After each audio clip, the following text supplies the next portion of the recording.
नमस्कार, आप देख रहे हैं इंडिया टीवी का डिजिटल प्लेटफॉर्म। मैं हूं पिनास त्यागी अपने शो पिनास का पंच के साथ, और आज हम बात करने जा रहे हैं अन्नामलाई और उनकी चुप्पी की, और अन्नामलाई को लेकर सस्पेंस की। जी हां, तमिलनाडु की राजनीति में अगर सभी की जुबान पर एक सवाल है, वो ये कि अन्नामलाई अगला कदम क्या उठाने जा रहे हैं। तमिलनाडु में जिस चेहरे को बीजेपी ने अपने युवा आक्रामक चेहरे के तौर पर प्रोजेक्ट किया, जिसे अपना प्रदेश अध्यक्ष बनाया, जिसे पूरी फ्रीडम दी थी, प्रदर्शन अच्छा नहीं रहा था पार्टी का, लेकिन उसके बावजूद भी लग रहा था कि अन्नामलाई और बीजेपी साथ साथ ही हैं और ये भविष्य के लिए बीजेपी इन्हें ग्रूम कर रही है। लेकिन अब खबरें आ रही हैं कि अन्नामलाई जो हैं वो एक नया झंडा, एक नई पार्टी, एक नई विचारधारा तलाशने की ओर बढ़ रहे हैं। हालांकि बीजेपी ने इस तरह की खबरों को खारिज किया है, अन्नामलाई भी इस पर चुप्पी साधे बैठे हुए हैं। तो आज इसी सस्पेंस को डिकोड करेंगे, थोड़ा अन्नामलाई को समझेंगे, थोड़ा अन्नामलाई और तमिलनाडु को समझेंगे, और क्या विजय की जिस तरह से एक ग्रैंड एंट्री होती है तो अन्नामलाई को लगने लग गया है कि भाई काबिल तो मैं भी था, युवा तो मैं भी था, बदलाव की बात तो मैं भी कर रहा था, पढ़ा लिखा हूँ, पूर्व अधिकारी रह चुका हूँ, सब कुछ छोड़ छाड़ के राजनीति में आया हूँ, तो फिर ये मौका मुझे क्यों नहीं मिला? क्या बीजेपी के साथ रहने की वजह से नहीं मिला है, या क्या वो चाह रहे हैं, क्या उनके मन में चल रहा है, या फिर ये सिर्फ कोरी अफवाहें भर हैं? इसी पर हम चर्चा करेंगे। वरिष्ठ पत्रकार समीर चौंगाकर जी हमारे साथ इस वक्त जुड़ चुके हैं। समीर जी, खबरें तो बहुत सारी आ रही हैं अन्नामलाई को लेकर, क्या लग रहा है? मतलब खबरें ही खबरें हैं, या फिर खबरों में दम है, या बिना आग के धुआं नहीं उठ रहा है? नहीं, निश्चित रूप से मुझे लगता है कि अन्नामलाई की कुछ पार्टी से नाराजगी रही होगी, क्योंकि विधानसभा चुनाव के पहले जिस तरीके से अन्नामलाई को प्रदेश अध्यक्ष के पद से हटा दिया गया था, अन्नामलाई ने जिस तरीके से, जब वो प्रदेश अध्यक्ष थे, उन्होंने जिस तरीके से एआईएडीएमके के खिलाफ लगातार आक्रामक रुख अख्तियार किया था, और लोकसभा चुनाव में जब भारतीय जनता पार्टी और एआईएडीएम का गठबंधन नहीं हुआ तो ये कहा गया था कि इसके पीछे अन्नामलाई है, जिन्होंने एआईएडीएम के साथ गठबंधन नहीं होने दिया था। और अन्नामलाई, मुझे लगता है कि तमिलनाडु की राजनीति में चाहते थे कि भारतीय जनता पार्टी अपने दम पर आगे बढ़े और किसी गठबंधन में न जाए, खासतौर से एआईएडीएम के साथ किसी भी तरह का गठबंधन ना करे। लेकिन मुझे लगता है कि भारतीय जनता पार्टी के शीर्ष नेतृत्व को ये लगा होगा कि तमिलनाडु की राजनीति में भारतीय जनता पार्टी फिलहाल अपने दम पर बहुत कुछ करने की स्थिति में नहीं है। ऐसे में भारतीय जनता पार्टी को किसी गठबंधन के साथ जाना होगा। फिर भारतीय जनता पार्टी ने एआईएडीएम के साथ गठबंधन किया, और कहा जा रहा है कि एआईएडीएम ने भारतीय जनता पार्टी के सामने यह प्रस्ताव रखा कि गठबंधन हम तभी करेंगे जब अन्नामलाई प्रदेश अध्यक्ष नहीं होंगे और राजनीति मतलब बहुत सक्रिय भूमिका नहीं निभाएंगे। भारतीय जनता पार्टी ने उन्हें प्रदेश से हटाया और संकेत दिया होगा कि विधानसभा में आपको बहुत ज़्यादा एक्टिव नहीं रहना है। एक समर्पित कार्यकर्ता के रूप में उन्होंने इस पार्टी की बात को माना। उस समय उन्होंने विद्रोह नहीं किया या किसी तरह का बयान नहीं दिया, लेकिन जो चुनाव परिणाम आए उसके बाद अन्नामलाई को लग रहा होगा कि शायद हम अलग चुनाव लड़ते तो ज़्यादा बेहतर होता। तो अब जिस तरीके से खबर आ रही है कि अन्नामलाई शायद अपने एक जन आंदोलन शुरू करेंगे, अपनी एक पार्टी बना सकते हैं, एक अभी से भारतीय जनता पार्टी का आधिकारिक बयान कोई नहीं आया, अन्नामलाई ने भी ये नहीं कहा कि मैंने पार्टी छोड़ी है, लेकिन मुझे लगता है कि अन्नामलाई के मन में कुछ चल रहा होगा। लेकिन भारतीय जनता पार्टी का शीर्ष नेतृत्व मुझे लगता है अन्नामलाई से संदर्भ में बात करेगा, क्योंकि जितना सम्मान और पोजीशन अन्नामलाई को भारतीय जनता पार्टी में मिली है, व्यक्तिगत रूप से वो अकेले लड़कर या किसी और के साथ जाकर वो हासिल नहीं कर सकते। विजय का फैक्टर कितना बड़ा होगा कि भाई जब विजय जैसा एक नौजवान चेहरा आता है, एक लीग सेट कर आता है, वो जो तमाम बातें अन्नामलाई भी करते आ रहे थे, ठीक है, वो डीएमके के खिलाफ जिस तरह की मुखर आवाज़ उठा रहे थे, जिस तरह की बातें वो कर रहे थे, तो जब आपको लगता है कि आपकी ही हम उम्र है, ठीक है, और वो कोई राजनीतिक बैकग्राउंड नहीं है, वो आता है और इस तरह की थम्पिंग मेजोरिटी से सीएम पद पर छा जाता है, तब भी आपको कहीं ना कहीं कुछ खटकता है कि भाई मेरे अंदर क्या कमी रह गई थी, मेरे अंदर कौन से फ्लॉज थे। तो ये भी फैक्टर बहुत ऐड ऑन करता है।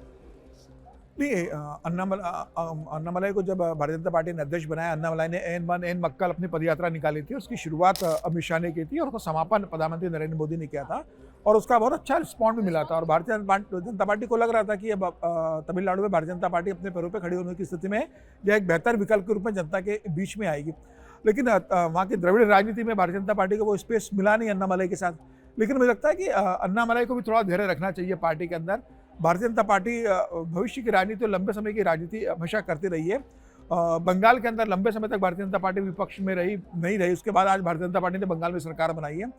तमिलनाडु में भी भारतीय जनता पार्टी की अब शुरुआत हो चुकी है। आने वाले समय में दक्षिण में भारतीय जनता पार्टी बेहतर स्थिति में आएगी। लेकिन अन्नामलाई मुझे लगता है कि किसी राजनीतिक परिवार से नहीं आते हैं, उनको राजनीति का बहुत अनुभव नहीं रहा है। एक पुलिस अधिकारी रहे, और पुलिस अधिकारी तो तत्काल निर्णय लेता है, ऑन द स्पॉट डिसीजन लेने के आदी होते हैं। तो मुझे लगता है कि वो जिस तरीके से एक आईपीएस अधिकारी रहे, जिस तरीके से वो बेंगलुरु के पुलिस कमिश्नर रहे, और जिस तरीके से वो फैसले लेते थे ऑन द स्पॉट, वहाँ किसी से पूछने की उनको ज़रूरत नहीं होती थी। तो उनको लगता है कि जो पुलिस में उनका जो व्यवहार रहा था वही राजनीति में आकर होगा।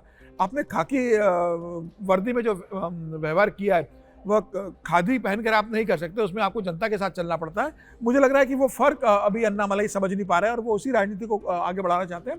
किसी भी राजनीतिक दल के साथ, वो भारतीय जनता पार्टी के साथ राजनीति करेंगे तब भी उनके लिए ये करना ठीक नहीं रहेगा। अगर वो खुद की राजनीति भी शुरू करते हैं या किसी अन्य राजनीतिक दल के साथ वो अपनी राजनीतिक पारी शुरू करते हैं तो उनको धैर्य रखना होगा। इस तरीके से वो जो व्यवहार कर रहे हैं, मुझे लग रहा है ये उनकी राजनीति के लिए ठीक नहीं होगा। भारतीय जनता पार्टी को छोड़ेंगे, भारतीय जनता पार्टी नए लीडर्स को तैयार करेगी, लेकिन मुझे लगता है वो भारतीय जनता पार्टी के साथ जुड़े रहेंगे तो भारतीय जनता पार्टी के लिए भी तमिलनाडु में एक बेहतर होगा और अन्नामलाई के भविष्य की राजनीति के लिए भी अच्छा होगा। लेकिन अगर हम बात करें अन्नामलाई की, अगर हम बात कर रहे हैं तो भाई अगर वो आप कह रहे हैं कि भाई अपना एक कोई राजनीतिक पृष्ठभूमि नहीं है, कोई इस तरह का जनाधार नहीं है, आपके पास कोई सक्सेस स्टोरी भी नहीं है, क्योंकि आपको जब पार्टी ने सब कुछ पूरा फ्री हैंड दिया था, खबरें तो आपने खूब बटोरी थी, सुर्खियां आपने खूब बनाई थी, सपोर्ट भी ऐसा था कि अमित शाह और प्रधानमंत्री नरेंद्र मोदी आपकी यात्रा में साथ खड़े नजर आ रहे थे, लेकिन आपने डिलीवरेबल्स नहीं दिए थे। तो ऐसे में अन्नामलाई क्या वाकई में एक इतना बड़ा रिस्क ले सकते हैं कि अपनी अलग पार्टी बनाएं? और दूसरा ये कि भाई डीएमके के साथ वो जा नहीं सकते हैं, जाहिर सी बात है, उनके खिलाफ ही उनका पूरा का पूरा कैंपेन है, पूरी की पूरी राजनीति है। एआईडीएमके से उनके क्या रिश्ते हैं वो पूरी दुनिया को पता है। उन्हें तो वो अध्यक्ष की कुर्सी पर बर्दाश्त नहीं थे, उनको उनके साथ गठबंधन बर्दाश्त नहीं था। तो ऐसे में अन्नामलाई के पास विकल्प सिर्फ एक ही बचता है कि वो एकला चलो की राह पर चलें। तो क्या उनके लिए ये मुमकिन होगा? देखिए, मुझे लगता है कि अन्नामलाई अभी तमिलनाडु में अपने आप को टटोल रहे होंगे। वो देख रहे होंगे कि तमिलनाडु की जनता में और तमिलनाडु में उनकी क्या भूमिका है। जो चुनाव परिणाम अभी तमिलनाडु की विधानसभा का आया, उसमें ये साफ हो गया है कि द्रविड़ पॉलिटिक्स तमिलनाडु से बाहर निकल रही है। अब तमिलनाडु की जनता द्रविड़ पॉलिटिक्स के बाहर देख रही है। जिस तरीके से एआईडीएमके के अंदर टूट हुई है चुनाव परिणाम आने के बाद, जिस तरीके से एक बड़े धड़े ने मुख्यमंत्री विजय का समर्थन कर दिया और डीएमके जिस तरीके से चुनाव कमजोर हो गई है, स्टालिन खुद चुनाव हार गए, तो मुझे लग रहा है कि अब वहाँ पर अन्नामलाई को ये लग रहा होगा कि विजय भी नहीं, अचानक से फिल्म अभिनेता थे और राजनीति में आकर वह मुख्यमंत्री बन जाते हैं, उनका भी कोई बड़ा राजनीतिक बैकग्राउंड नहीं है। तो अन्नामलाई अपने आप को तमिलनाडु की राजनीति में एक अल्टरनेटिव के रूप में देख रहे होंगे कि अगर मैं एक अपना राजनीतिक दल बनाता हूँ तो हो सकता है कि जैसे विजय ने अपना एक राजनीतिक दल बनाया एक्टर के रूप में, वो मुख्यमंत्री बन गए, ऐसे हो सकता है अगर मैं राजनीतिक दल बनाता हूँ भारतीय जनता पार्टी से अलग होकर, तो आने वाले दिनों में एआईडीएमके का जो कैडर है या डीएमके का जो कैडर है, जो इन दोनों से नाराज है, इनके करप्शन से नाराज है, इनके वंशवाद की राजनीति से नाराज है, ऐसा कैडर मेरे साथ जुड़ सकता है। और मुझे लगता है कि शायद अभी अन्नामलाई ये देख रहे हैं कि भविष्य में उनकी राजनीति क्या हो सकती है और भारतीय जनता पार्टी से उनकी बातचीत हुई होगी। मुझे लगता है भारतीय जनता पार्टी ने हो सकता है उनसे कहा होगा और मुझे इस बात की संभावना लग रही थी कि जो भारतीय जनता पार्टी के राष्ट्रीय अध्यक्ष नितिन नवीन है, उनकी टीम में भी आने का उनका चल रहा था कि राष्ट्रीय महासचिव लेकर आएंगे। कहा यह भी जा रहा था कि अन्नामलाई को शायद राज्यसभा भी भारतीय जनता पार्टी लेकर आ सकती थी। तो मुझे लगता है कि अन्नामलाई के पास बहुत ऑप्शन थे और भारतीय जनता पार्टी इतनी बड़ी पार्टी है कि अन्नामलाई के लिए कहीं ना कहीं एडजस्टमेंट और अच्छी पोस्ट मिल जाती। अन्नामलाई ये फैसला क्यों ले रहा है, ये अन्नामलाई मुझे लगता है समय आने पर इस बात की घोषणा करेंगे, जब वो अलग पार्टी बनाने की घोषणा करेंगे, जब पत्रकार वार्ता लेंगे तो बताएंगे। मुझे लगता है कि जल्दबाजी में लिया गया कदम है। ये अभी भी रिवर्स हो सकता है कि भाई अभी सस्पेंस है, अब यू नेवर नो, ठीक है, मतलब वो नाराजगी हो सकती है, उनकी प्लानिंग हो सकती है या प्लानिंग वगैरह सब हो चुकी है, बस अब औपचारिक अनाउंसमेंट बाकी है। मुझे लगता है कि उन्होंने अपनी पार्टी बनाने का सोचा होगा और हो सकता है कि अभी वो जन आंदोलन करेंगे, अभी पार्टी तय नहीं करेंगे, अभी जनता के बीच जाएंगे। जैसे भारतीय जनता पार्टी के प्रदेश अध्यक्ष रहते हैं, उन्होंने एन मन एन मक्कल पदयात्रा निकाली थी, हो सकता है वो अभी कोई पदयात्रा निकाले, कोई रथ यात्रा निकाले, कोई जनसंवाद का कार्यक्रम निकाले, पूरे तमिलनाडु का दौरा करे और फिर जनता से मिलने वाले उत्साह प्रतिशत के बाद वो ये तय करे और अपना नया कोई राजनीतिक दल बनाए। और हो सकता है कि भविष्य में भारतीय जनता पार्टी के साथ वो गठबंधन करें या भारतीय जनता पार्टी में विलय हो। भविष्य की राजनीति अभी कहना बहुत जल्दबाजी होगी, लेकिन मुझे लगता है कि फिलहाल की राजनीति में अन्नामलाई अपने आप को तमिलनाडु में वो कहाँ हो सकते हैं, क्या भारतीय जनता पार्टी के साथ रहना चाहेंगे या अपने अलग राजनीतिक बनाएंगे, अभी वो उस दिशा की ओर बढ़ रहे हैं। और हो सकता है कि उनके कुछ छोटे राजनीतिक दलों से बात भी हो, वो गठबंधन में मिलकर आए और वो मिलकर एक नया मोर्चा बनाए, कोई तीसरा मोर्चा भी मुझे लगता है तमिलनाडु की राजनीति में अन्नामलाई लेकर आ सकते हैं। जब विजय आ सकते हैं, हाँ। द्रविड़ राजनीति जो मतलब दशकों से चली आ रही थी, मतलब लोगों के सामने आता था या तो डीएमके या एआईडीएमके, उनके साथ कोई भी हो सकता था, लेकिन विकल्प जनता के पास मोटे मोटे तौर पर यही रहते थे। तो ऐसे में पत्ती या फिर वो उगता सूरज, वहाँ पे सीधी सी कहानी है, उसके अलावा लोगों को कुछ समझ में नहीं आता है।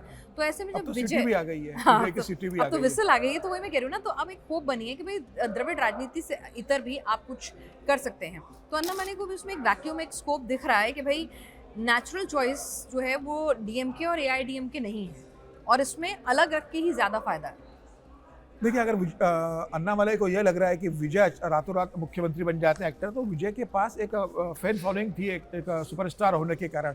अन्नामलाई के पास संगठन नहीं है, पार्टी का नाम नहीं है, कोई लोकप्रिय चेहरा नहीं है। आप पार्टी बनाओगे तो आपके पास संगठन होना चाहिए। आज भारतीय जनता पार्टी भले ही चुनाव में नहीं जीती हो, भारतीय जनता पार्टी के पास पूरे तमिलनाडु में अगर संगठन बना हुआ है, प्रधानमंत्री मोदी जैसा लोकप्रिय चेहरा है, अमित शाह जी से एक सफल रणनीतिकार वहाँ पर है, संघ का जमीन स्तर में तमिलनाडु में बहुत अच्छा काम है। तो अन्नामलाई अगर भारतीय जनता पार्टी के साथ जुड़कर जमीन स्तर पर काम करेंगे और पार्टी में रहेंगे तो मुझे लगता है कि उनका भविष्य ज़्यादा बेहतर होगा। अपने दम पर वो बहुत बड़ा कोई चमत्कार तमिलनाडु में करेंगे, मुझे इसकी संभावना बहुत कम नजर आती है। ठीक है सर, अगर हम बात करें बीजेपी की दक्षिण की राजनीति की, ठीक है, तो बीजेपी लगातार कोशिश कर रही है अपने इनरोड्स बनाने की कि वो दक्षिण की राजनीति में अपने आप को कायम करे। ठीक है, केरल में भी वो उसने अपना वोट शेयर लगातार बढ़ा रही है, कोशिश कर रही है कमल खिलाने की। तमिलनाडु में भी सहयोगियों के साथ रहकर, कर्नाटक में सरकार बनाई फिर चली गई, मतलब लगातार। लेकिन अगर अन्नामलाई चले जाते हैं, वो चेहरा जिस पर बीजेपी ने इतना बैंक किया, वो चेहरा जिसे सेंट्रल लीडरशिप ने इतना बैक किया, अगर वो चेहरा आपसे अलग हो जाता है तो कितना डैमेज पार्टी को होगा? ठीक है, आप नए चेहरे ग्रूम कर लेंगे, लेकिन फिर भी पार्टी को कितना डैमेज होगा, वो भी तब जब विजय आ चुके हैं और पार्टी अपने आप में शून्य पर खड़ी है। देखिए, भारतीय जनता पार्टी कैडर आधारित पार्टी, किसी एक व्यक्ति के कारण पार्टी नहीं बनती है। आप सिर्फ दक्षिण क्योंकि उत्तर भारत की बात कर लीजिए, तमाम बड़े नेता भारतीय जनता पार्टी छोड़कर गए लेकिन लौटकर आना पड़ा। कल्याण सिंह ने भारतीय जनता पार्टी छोड़ी थी, वो लौटकर आए। मध्य प्रदेश की पूर्व मुख्यमंत्री उमा भारती गई थी, उनको लौटकर आना पड़ा। तमाम बड़े चेहरे आप देखेंगे जो गए थे। दक्षिण में भारतीय जनता पार्टी का भी कोई बहुत बड़ा आधार नहीं है। अगर तमिलनाडु की बात करें तो लेकर क्या जाएंगे वो भारतीय जनता पार्टी से? भारतीय जनता पार्टी का कैडर तो लेकर जा नहीं सकते, भारतीय जनता पार्टी के एमएलए तो अपने साथ लेकर जा नहीं सकते। और भारतीय जनता पार्टी ने जितना अन्नामलाई ने भारतीय जनता पार्टी को दिया, उससे ज़्यादा अन्नामलाई को भारतीय जनता पार्टी ने दिया। और अन्नामलाई की अगर आज उत्तर भारत में इतना नाम है और तमाम देश में अन्नामलाई की अगर चर्चा होती है तो उसका कारण बीजेपी की वजह से कि भारतीय जनता पार्टी ने उनको प्रदेश अध्यक्ष बनाया था और भारतीय जनता पार्टी के कारण वो इस देश में इतने ज़्यादा उनका नाम चर्चा में आया है। तो अन्नामलाई को समझना होगा कि भाई कैडर आधारित पार्टी अपने नए नेता खड़ा कर लेती है। संघ जमीन स्तर पर काम कर रहा है, प्रधानमंत्री मोदी के लोकप्रियता, अमित शाह का संगठन है, भारतीय जनता पार्टी अपना नेतृत्व खड़ा कर लेगी। लेकिन अन्नामलाई एक बार अगर जाएंगे तो उनके लिए बहुत मुश्किल होगा अपनी दम पर इतना खड़ा करना। मुझे लगता है कि वो जल्दबाजी में फैसला ले रहे हैं, उन्हें विचार करना चाहिए भविष्य की राजनीति को देखते हुए। तब सर जब आपने एक जो जिसे कहते हैं ना, एक गुस्सा था, एक प्रेशर बिल्डअप हुआ होता, उसका आउटले लोगों को मिल गया, विजय मिल गया। ऐसा नहीं है कि जब ये गुस्सा भरा हुआ है आपने उस टाइम पे फैसला लिया। आप विकल्प के तौर पर तब आ रहे हैं जब जनता ने ऑलरेडी विकल्प चुन लिया। तो इतनी जल्दी जनता भी विकल्प नहीं चेंज करेगी ना। निश्चित रूप से मुझे लगता है कि आपको अगर भारतीय जनता पार्टी से इस बात की नाराजगी थी कि भाई भारतीय जनता पार्टी ने एआईडीएमके के साथ गठबंधन क्यों किया, अन्नामलाई को इस बात की नाराजगी हो सकती है कि भाई भारतीय जनता पार्टी ने विधानसभा चुनाव में उन्हें बहुत ज़्यादा प्रचार करने की अनुमति या उनको एकदम साइड ट्रैक क्यों कर दिया था। तो अब चुनाव संपन्न हो गए, आप दिल्ली आइए, भारतीय जनता पार्टी के शीर्ष नेतृत्व से बात कीजिए। अमित शाह ने आपको इतना मान सम्मान दिया, आप अमित शाह जी से बात कीजिए। मुझे लगता है कि संवाद से आपकी समस्या का समाधान हो जाएगा, अगर आप ये मान लें कि भारतीय जनता पार्टी। लेकिन वहाँ तो उनके जो फैन फॉलोइंग है वो सोशल मीडिया पर उनको पार्टी का नाम सजेस्ट कर रहे हैं, उसके सिंबल सजेस्ट कर रहे हैं, वहाँ तो अलग ही कहानियां चल रही हैं। देखिए, सोशल मीडिया पे पार्टी नहीं चलती, पार्टी संगठन जमीन स्तर पर चलता है, आर्थिक मजबूती से चलता है, पूरा एक व्यवस्था होती है। अन्नामलाई अभी इस बात को नहीं समझ पा रहे हैं। मुझे लग रहा है कि वो जल्दबाजी में अपने कुछ सलाहकारों से फैसला ले रहे होंगे, उन्हें ऐसा लग रहा होगा। अभी भी वो गलती कर रहे हैं। अगर भारतीय जनता पार्टी के साथ मिलकर चलेंगे तो बेहतर भविष्य होगा। लेकिन अगर उन्होंने तय कर लिया है कि तमिलनाडु में वो एक अलग मंच बनाना चाहते हैं, एक अलग मोर्चा बनाना चाहते हैं, एक अलग राजनीतिक दल बनाकर वो विजय को चुनौती देंगे, वो एआईडीएम को चुनौती देंगे, वो डीएम को चुनौती देंगे, वो भारतीय जनता पार्टी से अलग होकर एक ताकत बनेंगे, तो मुझे लगता है कि अन्नामलाई को इस मामले में बहुत लंबा संघर्ष करना पड़ेगा, इतना आसान नहीं होगा। अब आने वाला समय बताएगा कि अन्नामलाई इसमें से क्या फैसला लेते हैं। ठीक है, अन्नामलाई जो भी फैसला लें, अगर मैं अन्नामलाई की शख्सियत की बात करूं, उनकी जाति, उनके पैटर्न, उनकी राजनीति की बात करूं, तो उसको आप किस तरह से अगर देखते हैं कि एक पढ़ा लिखा एक अधिकारी, आईपीएस ऑफिसर जो है, एकदम सिंघम की छवि से आप सीधे खादी में आते हैं और वहाँ पर भी एकदम आप आते हैं तो एकदम जिसे कहते हैं ना, ड्रास्टिक आवाज़ आप उठाते हैं, बहुत ही अग्रेसिव अप्रोच के साथ आप बढ़ते हैं। तो अभी तक के उनके राजनीतिक सफ़र को एक नेता के तौर पे, एक लीडर के तौर पे कैसे आंक रहे हैं? देखिए, मुझे लगता है कि जहाँ तक अन्नामलाई की राजनीति को मैंने देखा है तमिलनाडु में, जब वो भारतीय जनता पार्टी में आते हैं, भारतीय जनता पार्टी उन्हें तमाम दायित्व देती है और उनकी कार्यशैली को जब मैंने उनको देखा तो मुझे लगता है कि अन्नामलाई में थोड़ी धैर्य की कमी है। उसमें आक्रामकता जरूर है, लेकिन आक्रामकता के साथ एक अच्छी बात है कि जिस आक्रामकता के साथ उन्होंने डीएमके एआईडीएमके पर हमला बोला था, उससे वो चर्चा में आया, इसमें कोई दो राय नहीं। लेकिन आक्रामकता के साथ आपको धैर्य भी चाहिए, आपको टीमवर्क भी चाहिए, लोगों को साथ लेकर चलना और लोगों की सुनना और संगठन के प्रति समर्पण की भावना होना चाहिए। आपने जिस रूप में पुलिस कमिश्नर के रूप में काम किया, एक आईपीएस के रूप में आक्रामकता से काम किया, वहाँ तो आप जिले के प्रमुख हो, आपको ही तय करना है क्या लेना है क्या नहीं करना है। राजनीति में ऐसा नहीं होता है, राजनीति में आपको सहयोगी दलों को साथ में लेकर चलना पड़ता है, राजनीति में आपको अपने साथ के नेताओं को साथ में लेकर चलना पड़ता है, राजनीति में आपको अपनी सेंट्रल लीडरशिप को साथ में लेकर चलना पड़ता है। सेम नेता है, वहाँ तो दिक्कत दूसरी थी, दो नेताओं के बीच की दिक्कत थी, दिक्कत एआईएडीएम की नहीं थी वहाँ पर। नहीं तो मुझे लगता है कि इस राज्य के समस्याएं, राजनीति की तमाम समस्याएं अन्नामलाई के सामने रही होगी। ये भी हो सकता है कि अन्नामलाई को भारतीय जनता पार्टी के वहाँ जो पुराने लीडर है उनसे सहयोग नहीं मिला होगा। ये भी हो सकता है कि अन्नामलाई को लग रहा होगा कि मैं अकेला एआईएडीएमके और डीएम को हराकर यहाँ पर सरकार लेकर आऊँगा। लेकिन जिस तरीके से राजनीति तमिलनाडु की बदली है कि डीएम के बाहर हो गए, एआईएडीएमके टूट चुकी है, विजय वहाँ मुख्यमंत्री बनकर आ गए, अब फिलहाल अन्नामलाई के लिए क्या चुनाव तो अभी कुछ है नहीं। 2 साल बाद लोकसभा चुनाव हो गए, लोकसभा चुनाव में आप क्या करोगे? अकेले लड़के सीट जीतने की ताकत आपकी है क्या? उसके बाद 5 साल बाद लोग विधानसभा के लिए आप कितने मजबूत हो पाते हो? तो मुझे लग रहा है कि अन्नामलाई के सामने रास्ता बहुत बड़ा है। उन्होंने ये क्यों फैसला लिया कि मैं भारतीय जनता पार्टी से अलग होऊंगा? क्या भारतीय जनता पार्टी से उन्होंने बात की थी और भारतीय जनता पार्टी ने उन्हें कहा होगा कि धैर्य रखने के लिए वो धैर्य नहीं रख पा रहे?